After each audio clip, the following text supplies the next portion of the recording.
1, 11, 10, 9, 8. Coucou, on est le vendredi 8 mars et j'ouvre un nouveau vlog. Je viens de terminer le vlog précédent, donc si vous avez regardé le vlog précédent, ça fait une continuité avec la semaine dernière. Et j'avais envie de débuter ce vlog avec ma pile à lire du challenge 7 jours, 7 livres, parce qu'en fait, vous allez me suivre sur tout le challenge, vu qu'il démarre demain et qu'il termine vendredi prochain. Je pense donc que ce vlog ira de aujourd'hui à samedi prochain, comme ça englobe tout le challenge. J'ai prévu de lire pas mal de choses, notamment ces 4 livres, donc un essai éjaculé en toute responsabilité, une nouvelle façon de penser la charge contraceptive. C'est de Gabrielle Blair, c'est publié chez Le Duc Société et tout est dans le titre. Ça a l'air d'être un essai très très court, donc il va se lire tout seul durant cette semaine. J'ai également prévu de lire un tout petit livre également. Il s'agit de L'asphyxie de Oussam Hamoud et Céline Martelet, Raqqa, chronique d'une apocalypse. Je vais vous lire le résumé, il fait à peu près 160 pages, donc ça va totalement entrer dans ce challenge. 10 ans durant, ils n'ont pas eu droit à la parole. En 2013, Raqqa sortait tout juste des griffes du dictateur Assad. Une libération de courte durée, car très vite ils sont arrivés, les hommes en armes, les femmes en noir. Après l'enfer, la terreur. Devenue capitale du califat, Raqqa ploie sous le joug d'un nouveau maître, Daesh. Pris au piège, les habitants n'ont d'autre choix que de souffrir en silence, de mourir en silence. Aujourd'hui que leur ville est en ruine, les Raqqa-Vis respirent enfin, ils vivent, ils parlent, écoutons-les. Leurs témoignages sont indispensables pour savoir et ne pas oublier les échos. Je pense donc que c'est un recueil de témoignages. Je vais vous en dire de toute façon davantage, mais je pense que ça va me plaire et m'instruire, et c'est tout ce que je cherche dans cette lecture. Je vais également lire Un enfant sans histoire, c'est publié chez Le Muscadier Noir, et c'est de Amélie Antoine, l'autrice c'est pas Le vent l'emportera, à chaque fois j'oublie le titre de son roman que j'avais adoré en plus. Et puis surtout d'un livre que j'ai lu, Ne vois-tu rien venir, sur le harcèlement. C'est un roman young adulte, mais elle a écrit également la version adulte il y a quelques années. Et donc là, Un enfant sans histoire, il s'agit d'un thriller et je vais vous lire le résumé. Je m'appelle Vadim et j'ai 5 ans. Mon petit frère s'appelle Nathan. Maman dit toujours que de nous deux, c'est moi le plus sage. Mon grand frère s'appelle Volodia. Maman n'aime pas trop quand je parle de lui. D'après elle, il n'existe pas. Volodia, lui, me répète que ce n'est pas grave si les autres ne le voient pas, et même que c'est mieux comme ça. Un thriller glaçant aux frontières du fantastique, et si l'ami imaginaire de votre enfant devenait votre pire ennemi. Et en dernier pour les romans, je vais lire ce livre, L'école des bonnes mères de Jessamine Chan. Comme La Servante écarlate, c'est un roman de résistance. C'est publié chez HarperCollins et je le lis dans le cadre du jury pour le prix HarperCollins, poche dans lequel je suis. Et donc le résumé, nous avons votre fille. C'est le message qu'entend Frida, mère célibataire, alors qu'elle s'est absentée en laissant seule sa fille de 18 mois. Après plusieurs nuits sans sommeil, elle est partie sans réfléchir chercher un dossier à son travail. Et ce terrible oubli déclenche une série de conséquences qui dépassent Frida. Elle perd la garde de sa fille pour 1 an, tant qu'elle passera dans un centre de rééducation maternelle pour apprendre à devenir une bonne mère. Entre La Servante écarlate et Orange is the New Black, Jessamine Chan signe un roman glaçant sur les attentes impossibles qui pèsent aujourd'hui sur les femmes, les dérives de la société de surveillance et l'indicible solitude des mères dans un système moralisateur. La dystopie n'est jamais aussi efficace que quand elle n'opère rien de plus qu'un léger décalage avec notre réalité déjà bien folle. Barack Obama ne s'est pas trompé en désignant ce roman comme l'un des meilleurs romans de l'année 2022. Voilà, trop hâte de le lire. Donc il y a 4 romans et j'aimerais lire également ces 3 bandes dessinées. Les yeux fermés, hop, qui est une bande dessinée inspirée du récit de l'actrice Héloïse Martin. C'est donc l'autrice, c'est publié chez Dupuis et ça nous parle d'inceste, notamment. Je voudrais également lire Suzanne de Tom Humberstone. C'est publié chez Akama, la folle histoire de Suzanne Langlin, divine prodige du tennis français. Puis j'aimerais lire Copenhague de Pandolfo Risberg et c'est publié chez Dargaud. Un petit peu les dessins de celui-ci. Voilà. Donc voilà pour les 7 livres et bandes dessinées que j'aimerais lire cette semaine. On va voir, vous allez me suivre dans cette épopée. On va voir si j'arrive à tout lire. En tout cas, ce serait cool parce que ma pile à lire a beaucoup grossi ces derniers jours. Et j'aimerais un petit peu avancer dans mes lectures parce qu'il y a énormément de livres qui me font envie.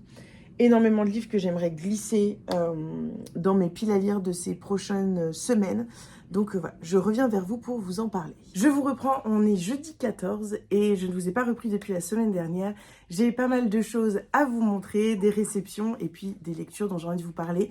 Parce que comme je vous l'avais dit, j'ai débuté un 7 jours 7 livres et j'ai plutôt bien avancé. Je vais déjà vous montrer les réceptions. Hop, il y a tout ça. Et puis après, je vous parlerai de mes lectures terminées et de mes lectures en cours, sachant qu'il est fort probable que Elliot ait besoin de moi. Là, il joue tranquillement à côté. Mais voilà, la vidéo risque peut-être de s'arrêter. Peut-être que je vous reprendrai un petit peu plus tard dans la journée. On va voir ce qui m'est permis de faire sur le moment. J'ai donc reçu de la part de Pocket 4 livres. 2 que je n'avais pas demandé, ce sont des surprises, et 2 qui m'ont été envoyés dans le cadre du Book Club Les Révélations, dont je fais partie. Il y a donc 2 révélations qui nous ont été envoyées, Célestine de Sophie Wooters et le réseau Jane de Heather Marshall. Je vous ai parlé plusieurs fois du réseau Jane de Heather Marshall, vraiment plusieurs fois. Donc je me dis que c'est peut-être pas nécessaire que je remette encore une couche sur ce roman. Ça a été un énorme coup de cœur. On parle du droit à disposer de son corps, notamment du corps de la femme. On parle d'avortement, on parle d'adoption, on parle de séquestration, entre parenthèses. C'est incroyable. Voilà, on est entre 1960 et aujourd'hui. Et c'est un roman qui vient mettre en avant le réseau Jane qui existait aux États-Unis. C'est effarant la similitude qu'il y a avec ce qui se passe justement aujourd'hui aux États-Unis. C'est un livre à lire. Je vous recommande fortement d'aller voir ma vidéo sur les romans historiques à lire parce que je parle de ce roman notamment. Donc n'hésitez pas voilà, à aller voir ça. Et puis j'en parle sur Instagram. Enfin voilà, c'est vraiment un énorme coup de cœur et je crois que je le partage avec beaucoup de lecteurs. Et on a également reçu Célestine de Sophie Wooters. Je vous lis le résumé tout de suite. Je n'ai rien à dire. Mais qu'est-ce qu'elle pourrait dire, Célestine? Quand elle est née, elle n'a pas crié. Quand on l'a confiée bébé à ce couple de paysans sans amour, elle n'a pas pu protester. Quand le curé du village l'a catéchisée d'un peu trop près, elle n'a pas osé non plus. Alors 17 ans plus tard, quand elle comparait devant les assises pour mineurs, que pourrait-elle hurler pour sa défense? C'était une orpheline un peu trop douce, un peu trop jolie pour ce rude coin de campagne des années 60. Elle voulait devenir speakerine, pourquoi? Quoi d'autre? Rien à dire. Qu'importe, ce roman parle pour elle. C'est très court, mais je pense que ça va être très poignant. Il fait un tout petit peu plus de 100 pages. Donc voilà, c'est vraiment très court.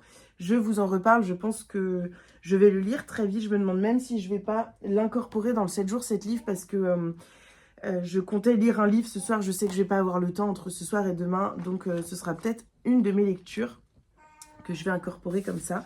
On a également reçu, et je remercie fortement Samuel et puis Emmanuel pour ces livres. J'avais fortement hésité, Bonjour Tristesse de Françoise Sagan.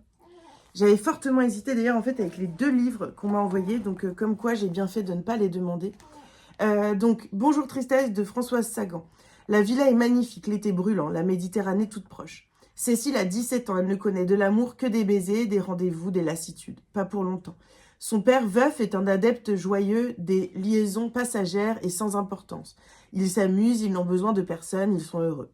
La visite d'une femme de cœur, intelligente et calme, vient troubler ce délicieux désordre. Comment écarter la menace? Dans la pinède embrasée, un jeu cruel se prépare. C'était l'été 54. On entendait pour la première fois la voix sèche et rapide d'un charmant petit monstre qui allait faire scandale. La seconde moitié du XXe siècle commençait. Elle serait à l'image de cette adolescente déchirée entre les remords et le culte du plaisir. Puis, on m'a envoyé également Manifesto de Bernardine Evaristo. Il s'agit, je crois, d'un essai. Quand j'ai gagné le Book Prize en 2019 pour mon roman Fille, femme, haute, le succès s'est manifesté du jour au lendemain. Pourtant, écrit Bernardine Evaristo, le chemin a été long jusqu'au sommet.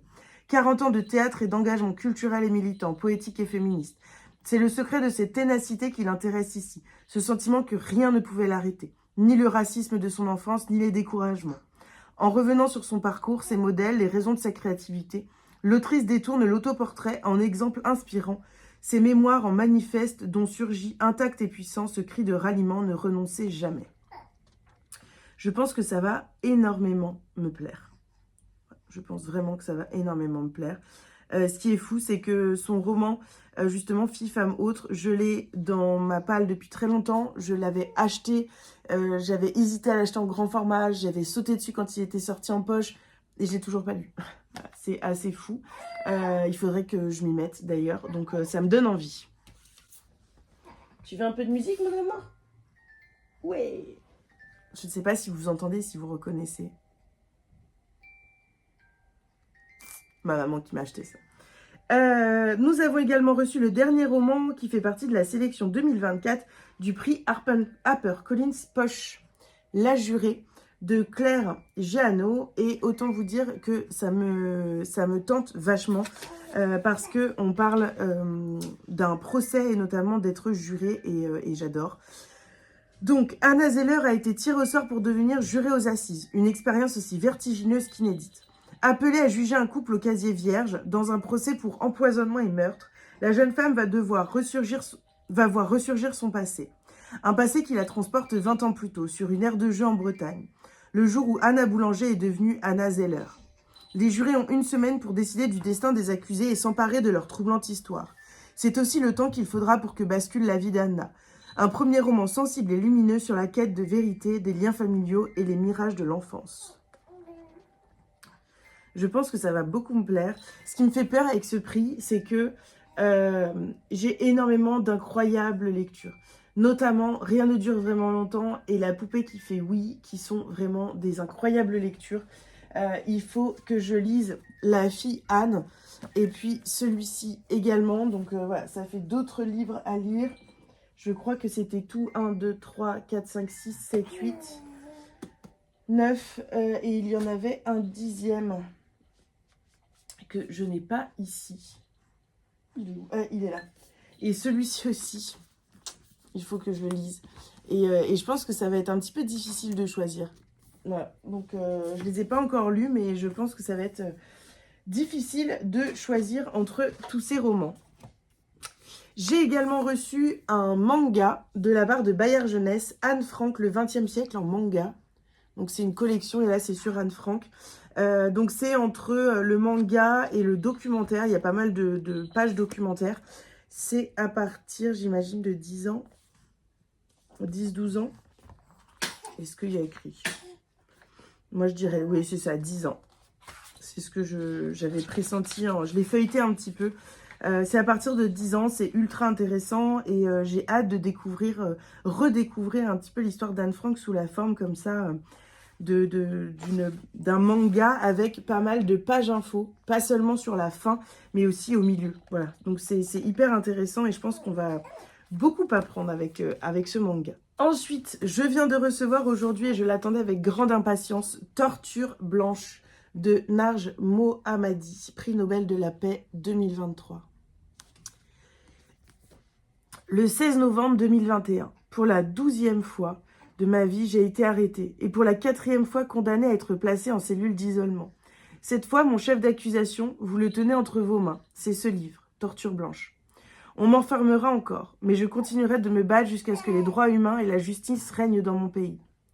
Figure de la résistance iranienne, Narj Mohammadi, prix Nobel de la paix 2023, livre depuis la prison où elle est incarcérée le tableau terrifiant du traitement infligé par la République islamique aux prisonnières politiques et aux militantes soumises à la torture blanche, une peine d'isolement total. Les entretiens qu'elle a menés dans des conditions particulièrement dangereuses avec 13 détenus constituent un témoignage de résistance unique et un acte de courage qui s'inscrit dans le sillage du mouvement Femmes, Vie, Liberté. C'est donc, voilà, ce livre. Je pense que ça va être difficile, mais en même temps extrêmement intéressant. Donc voilà, on va le découvrir. Et je vous en redirai des nouvelles. C'est vraiment des témoignages. avec des questions qu'elle pose. Là, j'en ai vu quelques-unes, ça doit être l'avant-propos. Que s'est-il passé? Comment avez-vous été conduite à Téhéran? Pouvez-vous citer certaines complications dues à l'isolement?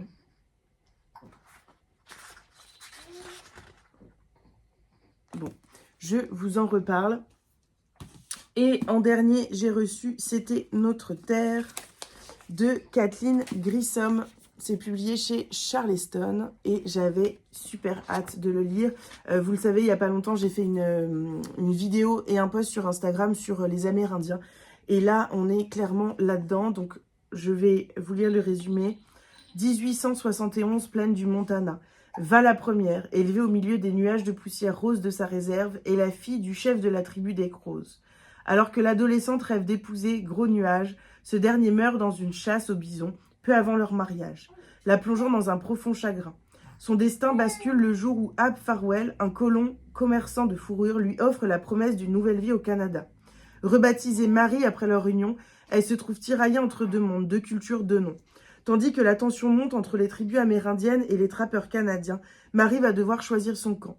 Kathleen Grissom s'initie une grande fresque inspirée de l'histoire vraie de Crown Marie, héroïne courageuse et magnétique, témoin de l'injustice et des massacres des tribus amérindiennes. Je sens que ça va être une lecture assez difficile. Et on a le Montana et les plaines du Nord au 19e siècle. Je pense que ça va être extrêmement intéressant. Je vous en dis des nouvelles. J'ai donc lu, déjà je voulais vous parler de cette bande dessinée Les yeux fermés. C'est le témoignage de Héloïse Martin avec la contribution de Baptiste Magontier et Valentine de Lucie. C'est publié chez Dupuis et c'est une bande dessinée sur l'inceste et notamment sur le viol, notamment sur l'indicible et sur la famille, sur ces réunions de famille, où on ne dit pas, où les secrets sont tus, où on fait semblant de ne pas voir, de ne pas savoir, de ne pas comprendre. C'est un livre sur ces secrets de famille qui, même quand ils sont mis au grand jour, restent cachés, sont réenfouis après. Il y a vraiment des gros trigger warnings, notamment l'inceste, bien sûr, mais aussi la réaction de la famille qui est pour moi aussi violente presque l'acte lui-même. C'est-à-dire que cette jeune fille va subir un viol d'une personne de son entourage et il va y avoir un procès, cette personne va être jugée, reconnue coupable et on va continuer à l'inviter et il va continuer à être là. Et c'est effarant, voilà, c'est effarant, ça m'a bouleversée, ça m'a mis les frissons. C'est une bande dessinée qui est d'utilité publique, clairement, il n'y a même pas de question, en fait. Je pense que c'est des choses qui sont souvent tues dans les familles, on fait semblant de ne pas voir, de ne pas comprendre. Voilà, je n'en dirai pas plus parce que je veux pas non plus tout vous dire, mais c'est une bande dessinée assez incroyable, très bien faite. J'ai beaucoup aimé les dessins, j'ai beaucoup aimé l'écriture, c'est un témoignage très fort que je vous recommande. Et je viens vous reparler après parce que je vais m'occuper un petit peu d'Eliott. Je vois que ça fait 13 minutes qu'il joue sur son tapis tout seul et je vais passer un petit moment avec lui. Voilà. Donc il ne réclame pas, mais j'y vais. Je vous parle de La promesse, de La dernière allumette de Marie Vareille que j'ai commencé en audio et de d'autres livres dans très peu de temps. Bon, j'avais prévu de vous reprendre hier soir. Malheureusement, j'ai dû aller aux urgences. Rien de grave, mais quand un bébé de moins de 3 mois a de la fièvre, on va aux urgences. Donc, je suis allée aux urgences parce qu'il avait un petit peu de fièvre. Il s'avère que ce matin, il va mieux. Donc voilà, je suis à la maison. Je suis rentrée très tard et je voulais venir clôturer ce vlog. Donc, pour essayer d'être un tout petit peu cadrée, je suis en train de lire La dernière allumette. Alors là, j'en étais au début, mais en fait, j'en suis presque à la fin. Je le lis en audio, je l'écoute en audio sur Audible. La lecture est incroyable, j'adore. En fait, je la trouve géniale parce que la lectrice est incroyable, le lecteur aussi, et on est complètement immergé. Et donc j'aime beaucoup, et j'aime beaucoup ce roman.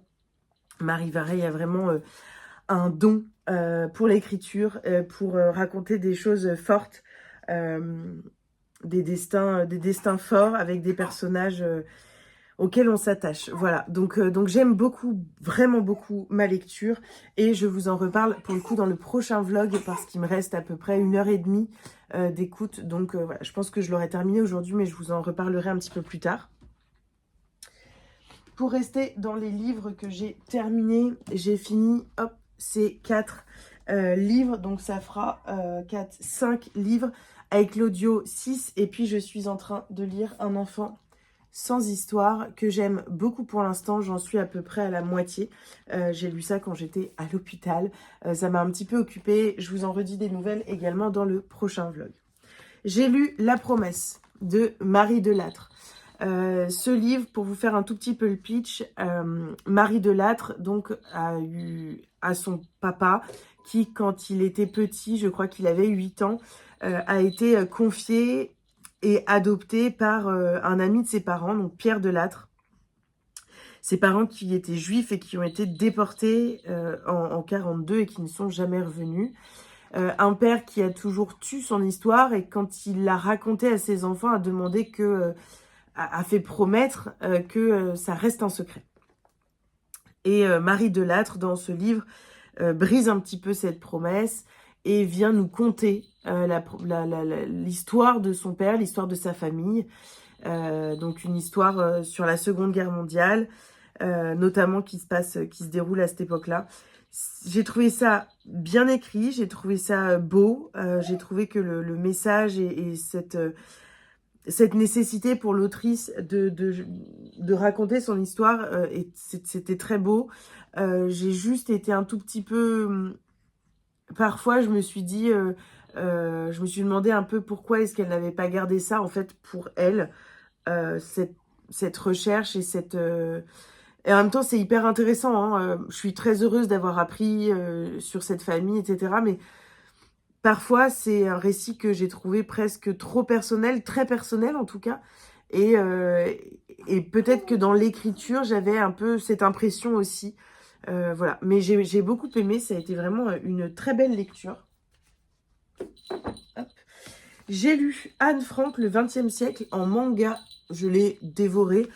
Donc c'est pour les enfants, hein, à partir d'une dizaine d'années. Donc forcément, c'est plus gentillet, je dirais, mais c'est extrêmement intéressant. Donc, on a un petit sommaire, une jeune fille joyeuse et pleine de vie, la vie aux Pays-Bas, le cahier à carreaux rouges, vivre caché, danger dans l'annexe, la déportation. Et en fait, donc par exemple, vous voyez là, on a une petite fille joyeuse, hop, on a quelques pages sur tout ça. Et puis, on a la montée du nazisme, donc une petite page de documents. Et en fait, voilà, c'est tout comme ça. On a un peu de l'histoire en manga, puis on a des explications. Alors, j'ai beaucoup aimé, j'ai trouvé ça très intéressant. Bien sûr, c'est vraiment très raccourci. Bon, c'est pour à partir de 10 ans, pour des CM2, ok. C'est peut-être un peu trop raccourci. J'ai bien aimé, même si j'ai trouvé les dessins un petit peu enfantins. Mais en même temps, c'est du manga, c'est assez joli. J'ai bien aimé. Ouais, j'ai peut-être trouvé les dessins un petit peu enfantins. En même temps, voilà, c'est pour les enfants qui ont 10 ans, donc ça me choque pas en soi. Mais j'ai beaucoup aimé. J'ai aimé retrouver Anne dans cette façon de la raconter, de la mettre en avant. Et puis, ça permet peut-être une première immersion dans le journal d'Anne Frank à des plus jeunes. Et ça peut donner envie justement d'aller lire le journal de Anne Frank. Je pense vraiment que ça donne envie. Ce que je trouve intéressant, c'est que c'est dans un format manga. Les jeunes aujourd'hui aiment ce format.